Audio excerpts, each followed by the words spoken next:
설 연휴 잘 보내셨죠? 예, 연휴 끝나고 이렇게 또 수요 예배 때 만나게 돼서 참 반갑고 감사합니다. 자, 오늘 이제 우리가 읽은 말씀은 아마 성경에서 가장 유명한 이야기 중에 하나가 아닌가 생각이 되는데요. 이제 솔로몬의 재판하는 장면도 나오고 하나님께서 솔로몬에게 지혜를 선물로 주시는 그 내용의 말씀이 오늘 본문 가운데 나옵니다. 성경 읽으면서 그런 생각해 봅니다. 솔로몬은 우리와 다른 어떤 특별한 사람인가 하는 질문을 또 해보게 되는데요. 저는 별로 그런 것 같지 않습니다. 다윗의 아들로 태어났고 또 믿음이 있었죠. 그래서 하나님께 구했을 때 하나님께서 지혜를 선물로 주셨는데 솔로몬을 솔로몬답게 만든 것은 하나님의 은혜다. 하나님께 주신 선물 때문이다라는 생각을 하게 됩니다. 그런 면으로 보면 특별하게 또 생각이 되기도 하지만 그가 행한 삶의 인생에 있어서 여러 모습을 보면 그가 또한 믿음이 없어졌을 때 그가 어떤 모습으로 살아갔는가 참 타락의 길로 또 가지 않습니까? 그래서 1절에 보면요. 솔로몬이 이스라엘의 왕이 된 이후에 외교의 수단으로 애굽의 공주와 정략 결혼을 하는 장면이 나오고 있죠. 신앙적인 모습이라고는 사실은 보기가 좀 어렵습니다. 애굽의 공주가 이스라엘로 와서 여호와를 믿는 신앙을 갖게 되었다. 그런 내용이 좀 기록되어 있으면 좀 어느 정도 좀 이해를 하겠지만 사실 이것은 완전한 정략 결혼이죠. 정말 하나님의 뜻과는 사실은 별로 상관없는 그런 모습을 솔로몬이 보이고 있습니다. 솔로몬에게서 다른 것이 오늘 말씀에 보면 나타났는데요. 여호와 앞에서 그는 정말 겸비한 모습을 갖죠. 나는 할 수 있는 것이 없습니다라고 하나님 앞에 머리를 조아립니다. 또 그에게는 백성을 긍휼히 여기는 마음이 있었다라는 것이 아주 눈에 띄죠. 솔로몬이 나중엔 달라지지만 처음에는 이런 마음을 갖고 있었기 때문에 하나님께서 그에게 복을 주셨고 그와 함께 하셨죠. 열왕기상 3장 앞부분에 보면 솔로몬과 백성이 산당에서 여호와께 제사를 드리는 장면이 나오는데요. 아직 성전을 건축하기 전이었기 때문에 산당에서 하나님께 여호와께 제사를 올려드렸습니다. 그 중에서 유명한 산당이 아마 기본이었던 것 같은데요. 기본은 예루살렘에서 얼마 멀지 않은 곳에 위치하고 있는 곳입니다. 그곳에서 솔로몬이 여호와께 1,000번제를 드렸다 이렇게 말씀하고 있는데요. 4절 한번 봅니다. 이에 왕이 제사하러 기본으로 가니 거기는 산당이 큼이라 솔로몬이 그 제단에 1,000번제를 드렸더니 여러분 1,000번제는 1,000번 번제를 드렸다는 것인가요? 아니면 다른 의미를 갖고 있나요? 보통 생각하면 1,000번 번제를 드렸다 그렇게 생각을 할 수 있는데 성서학자들은 사실은 일반적으로는 대체적으로는 그것보다는 1,000마리가 넘는 번제물을 여호와께 드렸다 이렇게 해석을 합니다. 무엇이 차이인지 아시겠어요?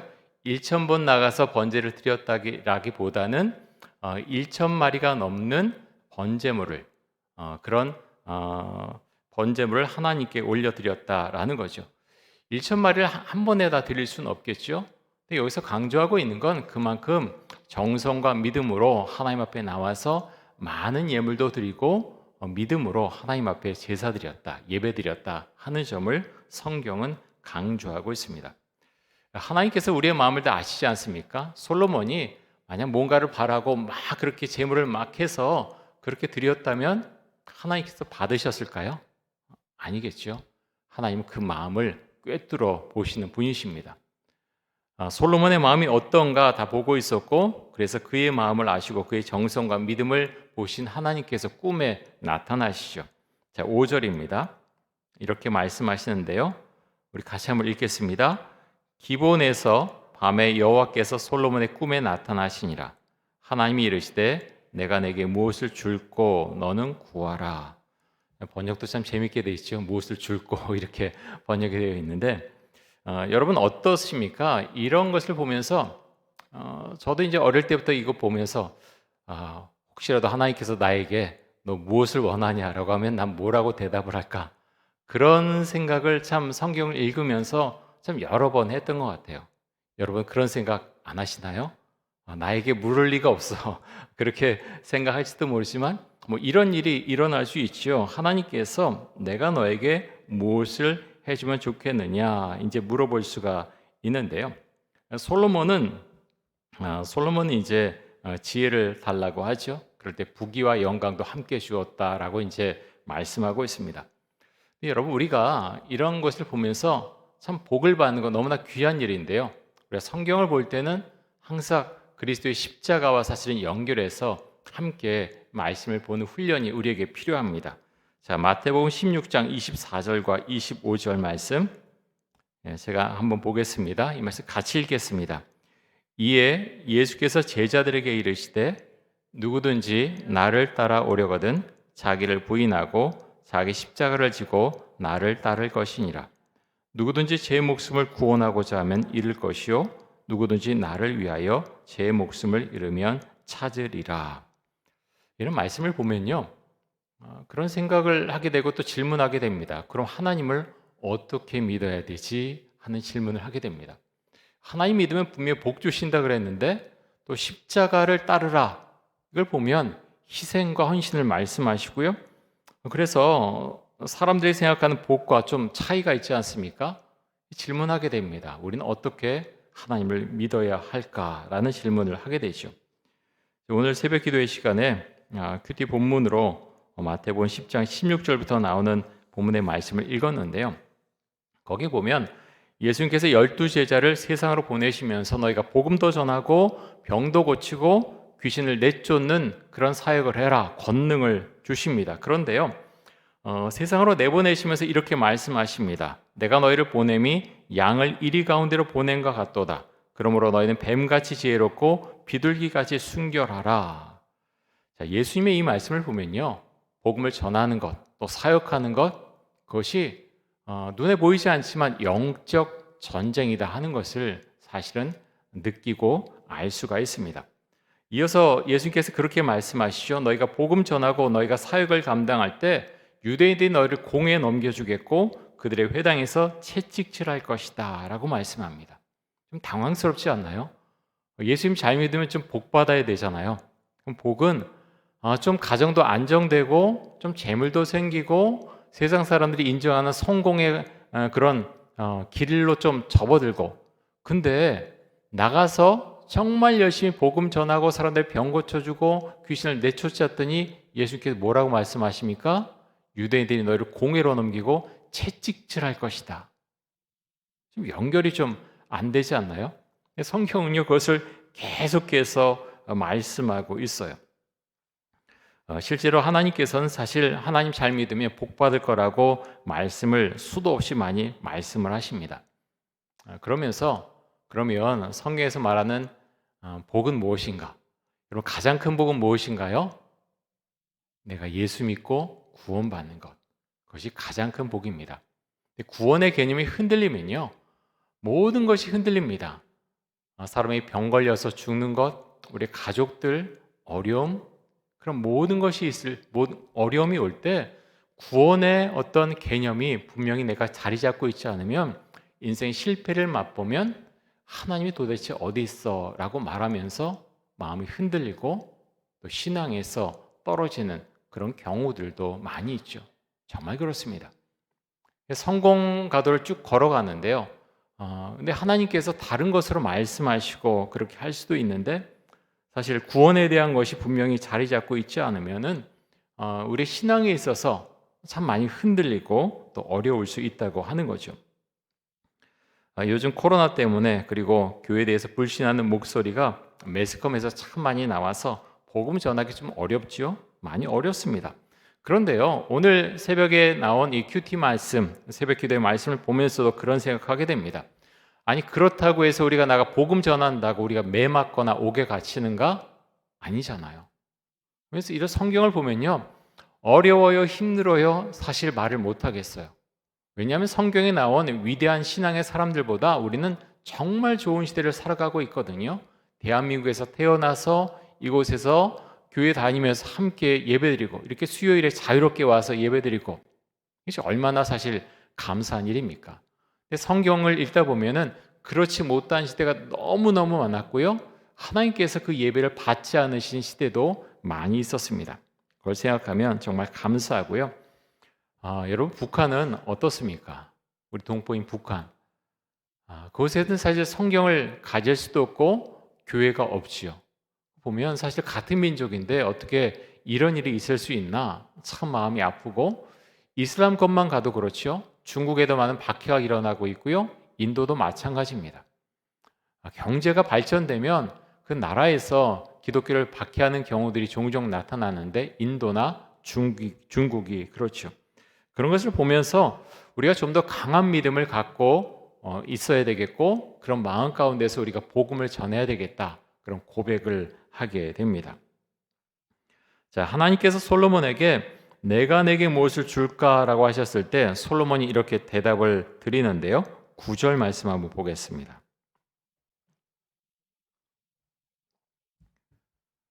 누가 주의 임하는 백성을 재판할 수 있사오리까?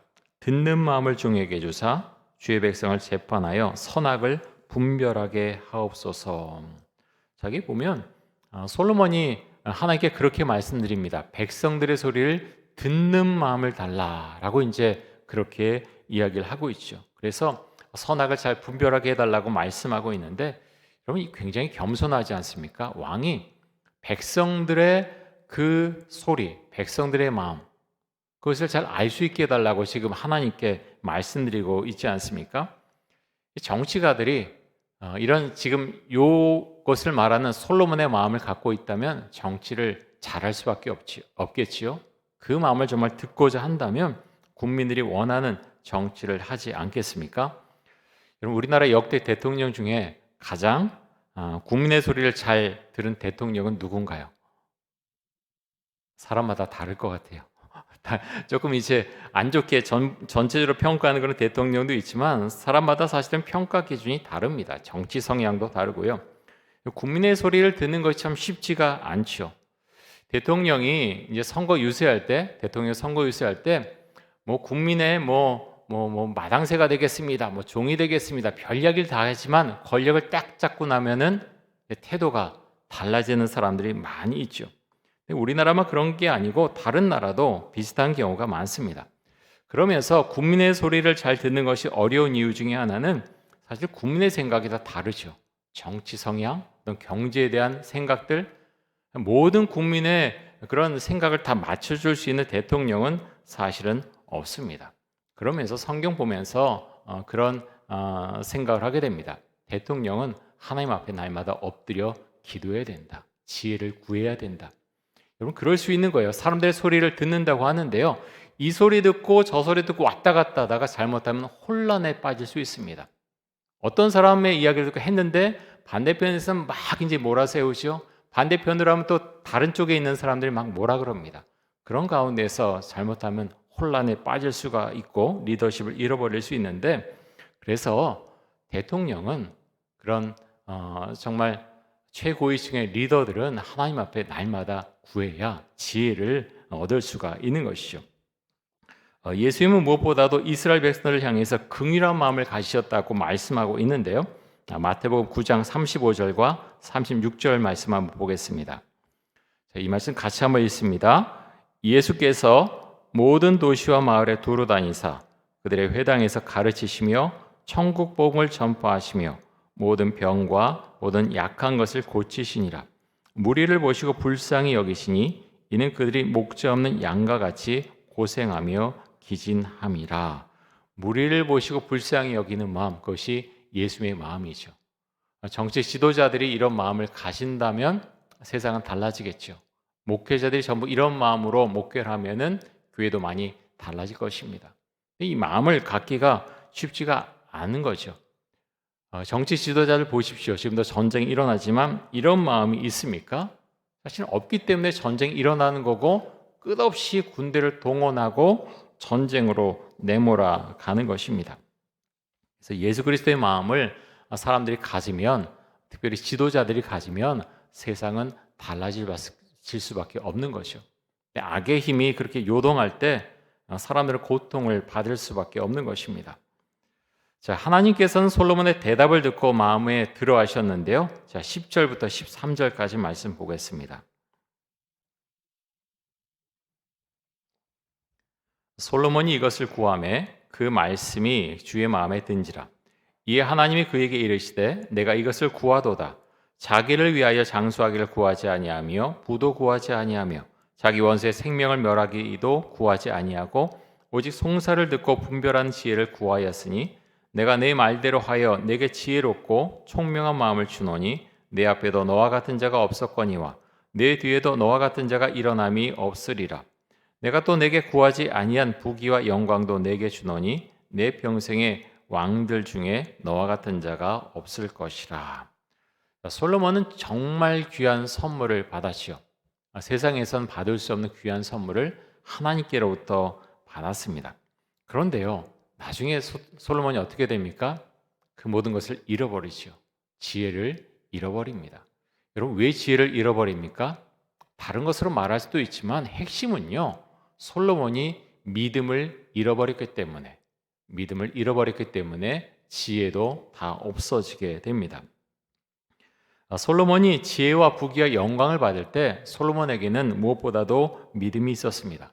자기 마음대로 다 할 수 있게 되자 마음이 교만해지죠. 하나님을 의지하는 것이 아니라 자신의 능력과 지혜와 힘을 의지하게 됩니다. 사람의 마음이 그런 것 같습니다. 솔로몬과 우리는 다를까요? 경계해야 되는데요. 정말 많은 사람들이 그렇습니다. 처음에 어떤 인생에 있어서 성공을 맛보게 되면 하나님을 잘 믿던 사람은 감사합니다라고 하지만 성공이 계속되면 그렇지 않을 수 있다는 거예요. 그런 게 아니라 내가 능력이 있나 보다. 내가 뭐 힘이 있나 보다. 그러면서 하나님을 잊어버리고 막 그렇게 앞으로 내달아갈 수 있다고 하는 것입니다. 그런 면에 있어서 우리에겐 정말 겸손함이 필요하고요. 또 믿음이 무엇보다도 필요하죠. 성경은 또 지혜에 대해서 이야기를 많이 하고 있는데요.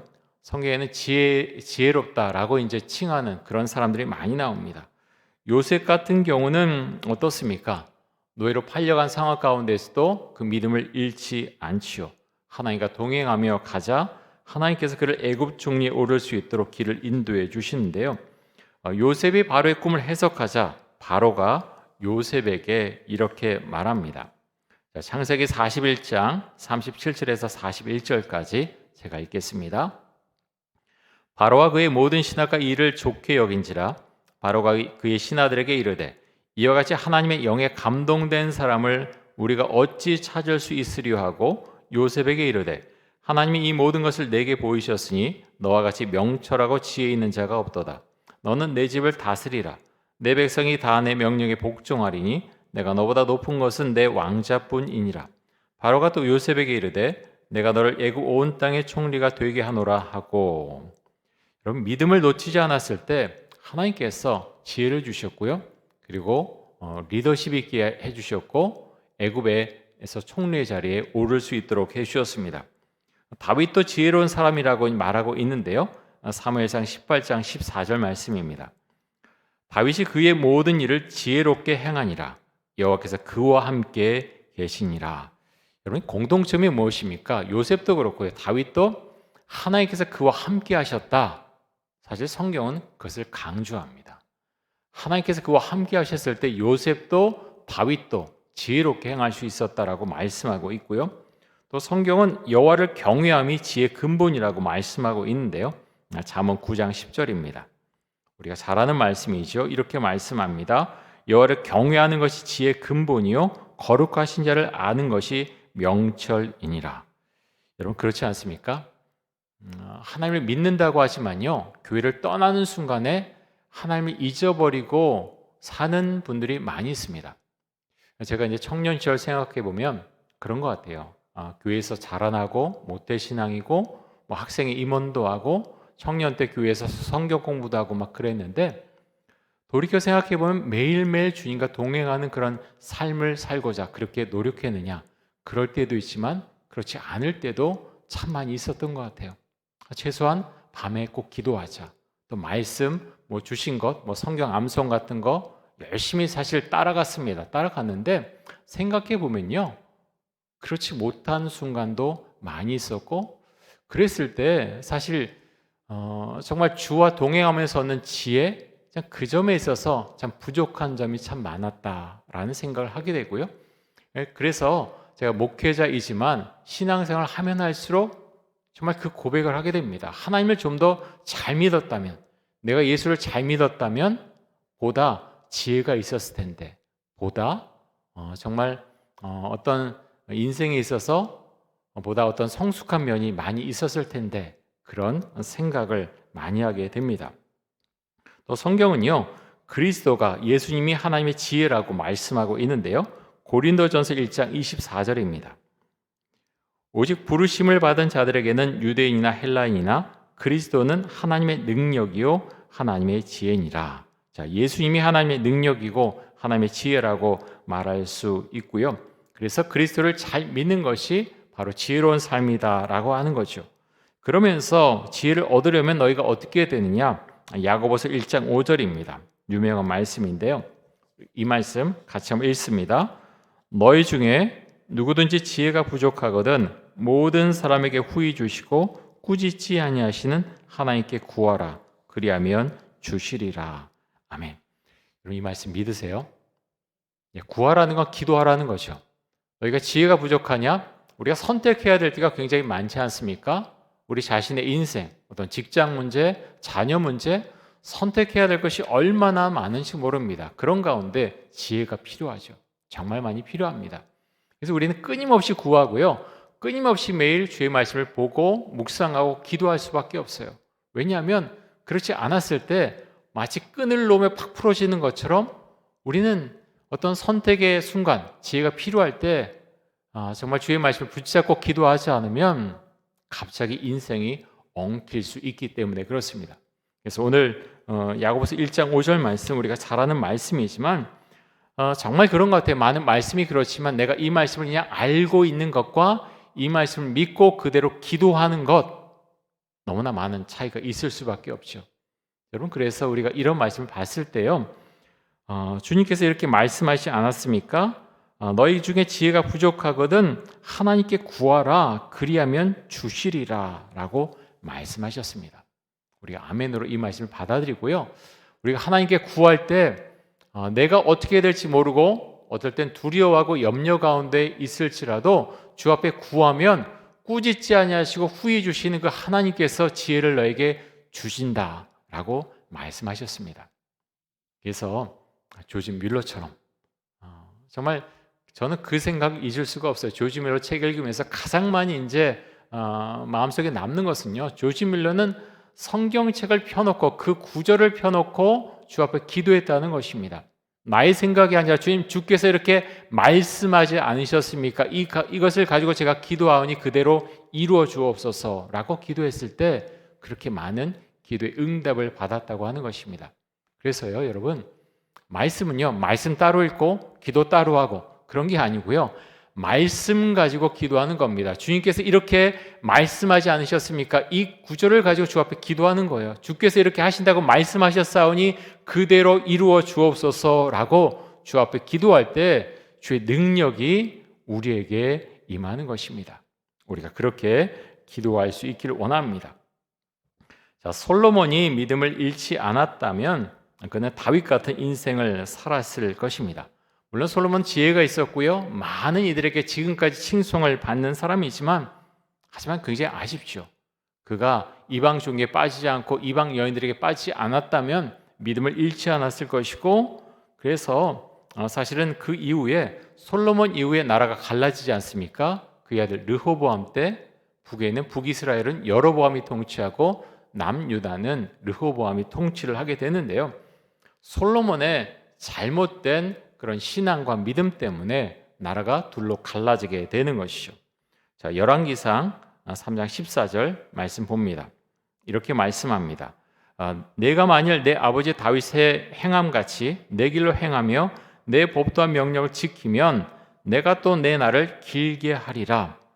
여러분, 다윗은 사실 실수도 많았죠. 실수 정도가 아니라 엄청난 범죄를 저질렀던 사람, 그 사람이 다윗입니다. 간음했고요, 그 바세바의 남편을 전쟁터로 보내서 고립되게 만들어서 죽이지 않습니까? 살인, 간접살인죄거든요. 그런데요, 하나님은 다윗을 보시고 칭찬하십니다. 그의 마음, 그의 돌이키는 마음, 회개하는 마음, 그것을 보시고 다윗이 행함같이 내 길로 행하여 내 법도와 명령을 지키면, 그렇게 행하면 내가 또 내 날을 길게 하리라. 하나님께서 그렇게 솔로몬에게 말씀을 하셨습니다. 솔로몬이 이것을 잘 지키지 않죠. 이 말씀 보면서 우리는 괜찮은가? 우리는 정말 주의 말씀과 또 법도를 잘 지키고 있나 하는 생각을 하게 됩니다. 그러면서 우리 정말 복받기를 원하는데요, 주님과 함께 동행하길 원하는데, 그러기 위해서는 나의 삶 가운데, 우리의 삶 가운데, 마음과 행한 가운데 죄된 모습이 있지 않나 우리 늘 살펴봐야 되겠고, 그것이 있다면 빨리 없애버려야 되겠죠. 그럴 때 맑은 영을 가지고 주의 말씀에 우리가 따라갈 수 있을 것입니다. 자, 하나님께 주시는 지혜를 갖게 되자 솔로몬은 아주 지혜롭게 재판을 하게 되는데요, 대표적인 것이 16절부터 나오는 이야기이죠.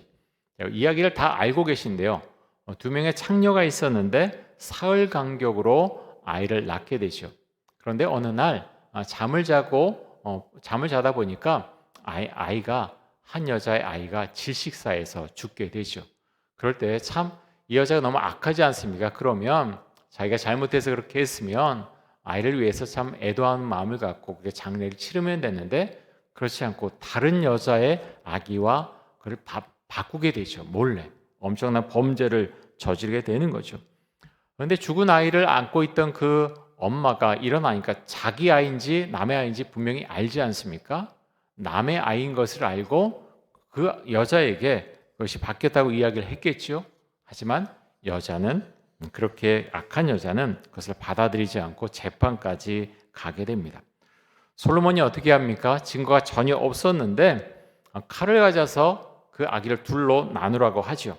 그럴 때 아기가 죽는 것을 볼 수 없었던 아기의 친엄마가 이를 만류하고 다른 여자에게 주라고 말하죠. 하지만 다른 여자는 반으로 가르라고 이야기를 합니다. 이것을 보고 솔로몬은 아기의 친엄마에게 아기를 주라고 명령한다는 그런 이야기인데요. 자, 28절에서 결론적으로 이렇게 말씀하고 있습니다. 자, 28절입니다. 온 이스라엘이 왕이 심리하여 판결함을 듣고 왕을 두려워하였으니 이는 하나님의 지혜가 그의 속에 있어 판결함을 봄이더라. 사람들이 왜 왕을 두려워합니까? 큰 소리를 쳐서, 아니면 용맹스러워서? 그게 아니라 지혜가 있었다는 거죠. 사람의 마음을 꿰뚫어 볼 수 있는 그 지혜, 그런 리더십, 왕의 권위가 있었다고 하는 것입니다. 하나님께서 지혜를 주셨기 때문에 이렇게 할 수 있었다는 거죠. 저는 이것을 보면서 주 앞에 좀 더 구해야 되겠다, 기도해야 되겠다, 그런 생각을 하게 됩니다. 참 이것이 참 쉽지가 않은 것 같아요. 우리가 이제 여러 가지 일들을 하면서 여러분 관계를 맺고 살아가지 않습니까? 서로의 가족의 마음을 이해하는 것, 또 어떤 직장에서 같은 직장 동료의 마음을 이해하는 것, 교회 안에서 만나는 분들의 마음을 이해하는 것, 헤아리는 것, 심리를 아는 것, 생각보다 쉽지 않습니다. 그래서 우리는 지혜를 구해야 되고요. 근데 이것이 가능할 때 사실은 더 리더십이 생기는 것이고, 그 사람에 대한 평가가 올라갈 수 있는 것이고 참 중요하죠. 그래서 우리가 이것을 보면서 하나님, 저에게도 지혜를 주옵소서, 우리가 그렇게 구할 수 있기를 원합니다. 이 말씀이 참 새로운 것이요, 저에게도 그렇고 목사인 저만 그런 것이 아니라 우리가 지혜를 구해서 우리가 함께 삶에 적용하고 함께 이야기 나눌 때 참 지혜를 구해서 그것이 교회 안에 가득하면 얼마나 감사한 일이 날마다 벌어질까, 그런 상상을 하게 됩니다. 너무 좋지 않습니까? 어떤 물질보다도요, 지혜가 있으면, 정말 지혜가 그 교회 안에 충만하면 하나님께서 보여주신 은혜가 정말 가득하겠다라는 고백을 하게 됩니다. 사랑하는 성도 여러분, 우리가 지혜를 위해서, 지혜 구함을 위해서 우리가 주 앞에 더 나가서 기도할 수 있길 원합니다.